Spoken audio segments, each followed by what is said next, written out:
Sí, bueno, buenas tardes para todos. Mi nombre es Alfio Zambón, yo soy profesor de la Universidad Nacional de la Patagonia, San Juan Bosco. Mi formación de grado es farmacéutico y químico y soy doctor en epistemología e historia de la ciencia. En esta presentación quiero hablar de algunas relaciones entre la epistemología e historia de la ciencia aplicadas directamente a la enseñanza de la ciencia. Puntualmente vamos a basar en el concepto de elemento químico. Vamos a repasar muy brevemente en este video algunos aspectos de la conceptualización y de la clasificación de los elementos químicos. Voy a presentar de manera muy general un desarrollo original, ¿no? Bueno, vamos a empezar con una frase de Jorge Luis Borges que nos va a ayudar a plantear el tema, ¿no? Va a servir de disparador. El universo, que otros llaman biblioteca, se compone de un número indefinido y tal vez infinito de galerías hexagonales, con vastos pozos de ventilación en el medio, cercados por barandas bajísimas. Desde cualquier hexágono se ven los pisos inferiores y superiores, interminablemente. La distribución de las galerías es invariable. Bueno, en cuanto a los elementos químicos, vamos a rescatar algunas en líneas generales. La de Lavoisier, que es una definición operacional como el producto último del análisis químico. La de Mendeleev, donde plantea una dualidad entre un orden subyacente, que es lo que permitió una clasificación periódica, que luego se le llamaba sustancia básica, con una única propiedad esencial, su peso atómico, y los elementos como cuerpos simples, entre sustancias básicas y cuerpos simples, ¿no? Esto fue profundizado por Panet posteriormente al descubrimiento de los isótopos, donde desarrolla este concepto de elemento químico, que es una dualidad entre una sustancia básica y una sustancia simple. La sustancia básica de naturaleza inmaterial, cuya única propiedad esencial es su número atómico, y la sustancia simple de naturaleza fenomenológica, ¿no? Para Panet, tanto la sustancia simple como la sustancia básica no son dos descripciones de la misma entidad que serán superadas en un futuro producto de una limitación de nuestro conocimiento, sino que son inherentes al concepto de elemento en sí. Y esta es la definición que yo voy a tomar para el desarrollo posterior de la clasificación periódica. Observa Serri que hubo dos aspectos fundamentales en el desarrollo del sistema periódico. La hipótesis de Proust, que planteaba que todos los elementos eran múltiplos de un elemento primigenio, que era el peróxido, que luego fue identificado como el hidrógeno, y las tríadas de Dobereiner, que marcaron un orden matemático subyacente, ¿no? Esos fueron los dos motores que permitieron en el siglo XIX digamos, profundizar las bases del desarrollo de métodos de determinación de pesos atómicos y el conocimiento químico en general, ¿no? En cuanto a las tríadas, este autor, Eric Serri, uno de los autores más importantes en tabla periódica del mundo, ¿no?, plantea que pueden ser un posible criterio categorial en 2008, ¿no? Una tríada es una media aritmética entre dos elementos, de manera que los dos extremos tengan una correspondencia matemática y el elemento medio sea su media aritmética, ¿no? Esto le permitió dar cuenta de la ubicación del hidrógeno. Como bien sabemos, el hidrógeno puede ser ubicado en el grupo 1 como en el grupo 7, por sus propiedades químicas. Podría ser un alcalino terrio como un halógeno, incluso está más cercano a un halógeno, y el helio es una anomalía en las configuraciones electrónicas y podría ubicarse en el grupo de los alcalinos terrios, aunque sus propiedades químicas difieren, ¿no?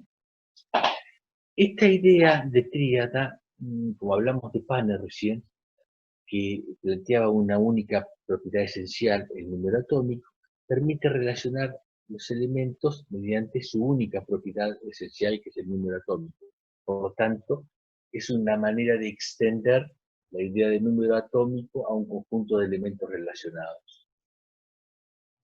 Acá podemos ver que en la tabla periódica estándar, esta es una forma larga, tenemos muchas tríadas, y si lo completamos con los elementos que se pueden llegar a descubrir potencialmente en el futuro, nos encontraremos que la cantidad de tríadas posibles aumenta. Sin embargo, vemos un detalle, ¿no? Creo que acá se puede visualizar el cursor, que los elementos que encabezan los distintos grupos no forman parte de ninguna tríada. Esto completa cuando el hidrógeno puede formar parte de los halógenos, es la tríada 1, 9, 17, y cuando el helio podría estar en el grupo 2, formando la tríada 2, 4, 12, ¿no es cierto? Acá vamos a plantear un poquito el sistema periódico alternativo, que está basado en tríadas, ¿no? Cómo extender esa idea a todos los elementos químicos. Para nosotros, la última infirme realidad de las cosas es la materia, los electrones giratorios que recorren distancias estelares en la soledad de los átomos. Para los capaces de platonizar, la especie, la forma. En el libro tercero de las Eneadas leemos que la materia es irreal. Es una mera y hueca pasividad que recibe las formas universales como las recibiría un espejo. Estas las agitan y la pueblan sin alterarla. Su plenitud es precisamente la de un espejo, que simula estar lleno y está vacío. Lo fundamental son las formas. Bueno, es un texto de Historia de la Eternidad de Jorge Luis Borges. Bueno, el sistema basado en teoría de número atómico tiene tres pilares. Este sentido dual de elemento químico, en la noción de Panner, la información química empírica, si hablamos de un criterio estrictamente filosófico, la información química, un criterio químico, y las tríadas que tienen un componente filosófico y químico, ¿no? Y en cuanto a la clasificación, prescinde de las configuraciones electrónicas y los números cuánticos. Lo que no quiere decir que esos términos y esos conceptos no sean importantes, sino que estrictamente en la clasificación, y ese fue mi desafío, es prescindir de configuraciones electrónicas, de los números cuánticos y de toda consideración cuántica, ¿no es cierto? Bueno, comienza con un elemento cero, tiene dos tríadas primitivas, que en algún sentido son arbitrarias. La estrategia es que en cada periodo se inicia lo que llama una nueva generación, que los periodos sucesivos tienen igual longitud. Eso podría justificar la duplicación de los periodos en las tablas estándar. Hay una pequeña redefinición de triada, después la voy a explicar, y un concepto que es el del elemento conector. Eso permite formar árboles de periodicidad. Acá podemos tener todas las tríadas, después facilitamos la información.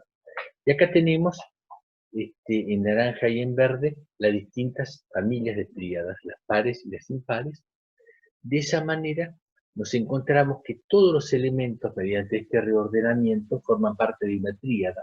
Por lo tanto, podemos tener un único criterio que los ordene, que sea su número atómico. Y estos son los árboles de periodicidad.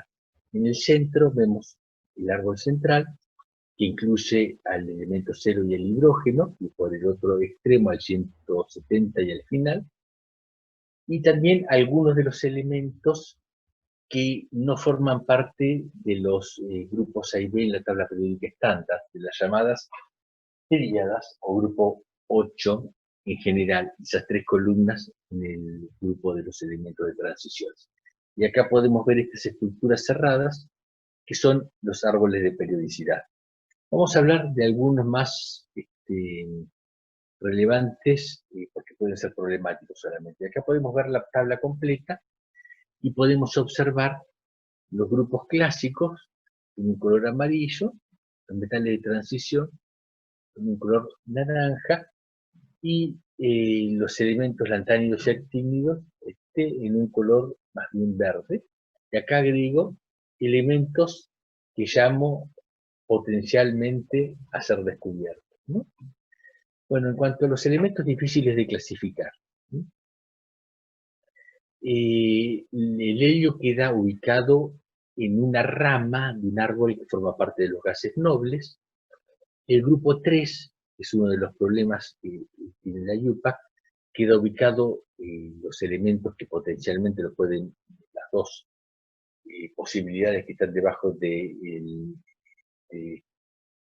escandio y el litio, que son el lantano y el actinio, o el lutecio y el laurencio, quedan ubicados en el mismo sistema cerrado, ¿no? Y el grupo 2, que tiene una gran similitud química, también queda igual dentro del mismo. Y acá podemos ver estas estructuras cerradas con el árbol 2, ¿no? Que une a una rama, que sería la rama que está a la izquierda, podemos reconstruir los gases nobles, y la rama que está a la derecha, uno de los elementos que forman el grupo 8, y que contiene a los metales también más nobles, como el paladio y el platino. Acá podemos ver el grupo, el árbol 3, ¿no? Donde tenemos una combinación de los grupos A y B, y acá podemos ver que debajo del escandio y el litio se pueden ubicar mediante esta estrategia el lantano y el actinio, el lutecio y el laurencio. Ahora vemos algunas particularidades filosóficas sobre el sentido de elemento. Respaldamos la idea dual de elemento.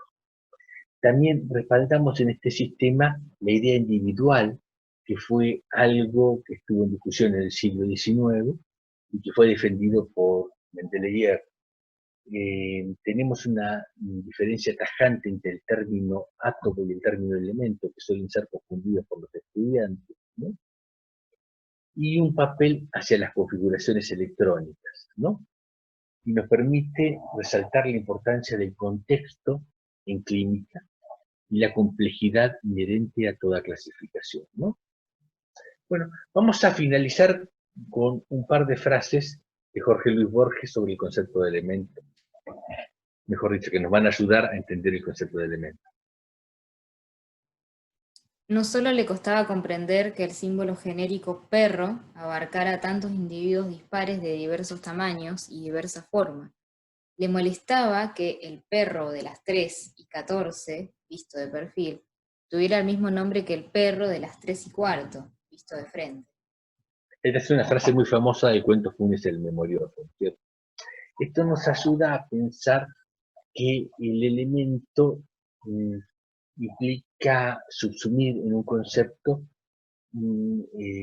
todos los isótopos, por ejemplo, que forman ese elemento, pero al mismo tiempo todos los compuestos de todos los isótopos que forman ese mismo elemento. Por lo tanto, la complejidad es enorme, ¿no?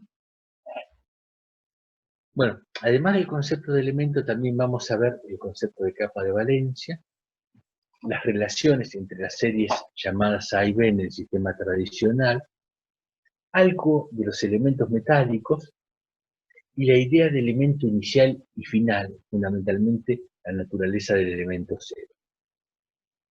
Vamos a terminar con citas de Jorge Luis Borges, ¿no? Notoriamente no hay clasificación del universo que no sea arbitraria y conjetural. La razón es muy simple, no sabemos qué cosa es el universo. La imposibilidad de penetrar el esquema divino del universo no puede, sin embargo, disuadirnos de planear esquemas humanos, aunque nos conste que estos son provisorios.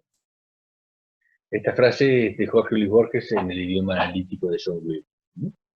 Como unas conclusiones, hay una alternativa a los grupos, hay una prescindencia de las consideraciones cuánticas, y resaltamos la importancia del conocimiento filosófico y del conocimiento químico por sobre el conocimiento físico, ¿no?